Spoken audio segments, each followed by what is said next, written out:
আসসালামু আলাইকুম। 26,500 টাকা বেতন নির্ধারণ নবম পে স্কেলে ও পেনশনারদের ভাতা বৃদ্ধি 100% পর্যন্ত। তো বন্ধুরা, যারা যারা সরকারি চাকরিজীবী আছেন তাদের জন্য শুভ কামনা রইল। সরকারি চাকরিজীবীদের জন্য মূলত 15 গ্রেডে বেতন সর্বনিম্ন নির্ধারণ করা হয়েছে 26,500 টাকা।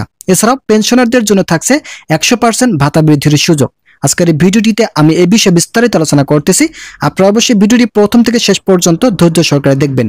ভিডিওটি শুরু করার পূর্বে এখনো যারা আমাদের এই ভিডিওটিতে লাইক করেনি তারা অবশ্যই একটি লাইক এবং চ্যানেলটি সাবস্ক্রাইব করে পাশে থাকা বেল আইকনটি অল করে দিন, যাতে আমাদের এই চ্যানেল থেকে পে স্কেলের গুরুত্বপূর্ণ আপডেট মিস না হয়ে যায়। অবশেষে সরকারি চাকরিজীবীদের জন্য নবম পে স্কেল বাস্তবায়নের মাধ্যমে বেতন বৃদ্ধি করা হয়েছে। গতকাল জরুরি একটি বৈঠক হয়েছিল। এই বৈঠকের মাধ্যমে সরকারি চাকরিজীবীদের জন্য বেতন সর্বনিম্ন 27,500 টাকা নির্ধারণ হয়েছে। তবে অভ্যন্তরীণভাবে সকল কার্যক্রম শেষ হওয়ার ফলে সরকারি চাকরিজীবীদের সকল বিষয়বস্তু এখন পর্যন্ত প্রজ্ঞাপন আকারে কার্যকর করা হয়নি। পে কমিশনের চেয়ারম্যান জাকির আহমেদ খান সরকারি চাকরিজীবীদের জন্য অর্থ মন্ত্রণালয়ের কাছে খসড়া পাঠিয়েছেন। আবারও আজ জরুরি একটি বৈঠকের আয়োজন করেছেন পে কমিশন। পে কমিশনের চেয়ারম্যান জাকির আহমেদ খান স্পষ্ট ভাষায় বলেন, আমরা নবম পে স্কেল বাস্তবায়ন করার জন্য প্রত্যেকটি ধাপ অতিক্রম করেছি। আর কোন কোন গ্রেডের জন্য কত টাকা বেতন নির্ধারণ করা হবে এই বিষয়ে চূড়ান্তভাবে বৈঠকে নির্ধারণ করা হয়েছে। তবে এই বিষয়গুলো অভ্যন্তরীণভাবে কার্যকর করার পরেই আপনাদের মাঝে উপস্থাপন করব। এছাড়াও বিভিন্ন সূত্র থেকে জানা যাচ্ছে, এবারের 2025 সালের বেতন স্কেলে থাকছে 15টি গ্রেডের সুবিধা।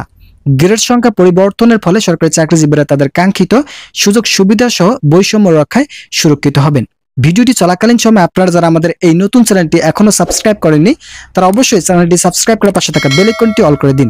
পে কমিশনের চেয়ারম্যান সাবেক অর্থ সচিব জাকির আহমেদ খান সরকারি চাকরিজীবীদের জন্য একটি নতুন সিদ্ধান্ত গ্রহণ করেছেন। পূর্বের সরকারের বন্ধ করে দেওয়া সিলেকশন গ্রেড ও টাইম স্কেল ফিরিয়ে দেওয়া হবে বলে শতভাগ নিশ্চিত করে বলা হয়।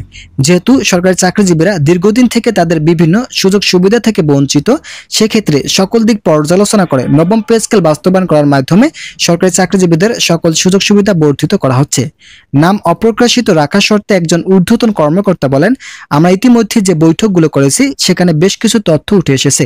সেগুলোর মধ্যে সবথেকে গুরুত্ব পেয়েছে গ্রেড সংখ্যা পরিবর্তন। তবে প্রধান উপদেষ্টা যতগুলো বৈঠকে উপস্থিত ছিলেন সেখানে তার স্পষ্ট বার্তা হচ্ছে, যেভাবেই হোক কর্মকর্তা কর্মচারীদের মাঝে থাকা বৈষম্য চিরতরে দূর করতে হবে। বৈষম্য তৈরি হওয়ার ফলে সরকারি কর্মচারীদের কাজের প্রতি অনাগ্রহ সৃষ্টি হচ্ছে। তাই প্রধান উপদেষ্টা বলেন, কাজের আগ্রহ তৈরি করতে হলে অবশ্যই বেতন বৃদ্ধি করার বিকল্প অপরিহার্য। আমরা এবারের বেতন স্কেলকে এমনভাবে সাজাতে চাই যা পূর্বের 10 বছরের বেতন দুরবস্থাকে সরিয়ে দিতে সক্ষম হয়। ভিডিওটি চলাকালীন সময় আমি আপনাদের কাছে বিনীতভাবে রিকোয়েস্ট করতেছি, আপনারা যারা এখনো আমাদের এই চ্যানেলটি সাবস্ক্রাইব করেননি তারা সাবস্ক্রাইব করে পাশে থাকা বেল আইকনটি অল করে দিন। গতকাল প্রধান উপদেষ্টার নেতৃত্বে একটি বৈঠক অনুষ্ঠিত হয়েছিল, যেখানে সরকারি চাকরিজীবীদের নবম পে স্কেল বাস্তবায়নের চূড়ান্ত তারিখ প্রকাশ করেছে পে কমিশনের চেয়ারম্যান জাকির আহমেদ খান। জাকির আহমেদ খান বলেন, আমরা ডিসেম্বরের আগেই সকল কাজ সম্পন্ন করব।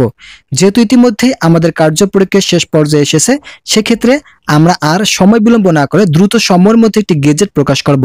পে কমিশনের চেয়ারম্যান আরো বলেন, নতুন যে উদ্যোগ গ্রহণ করা হয়েছে সরকারি চাকরিজীবীদের জন্য, সেখানে বেতন 26,500 টাকা পর্যন্ত বৃদ্ধি করার সুযোগ থাকছে।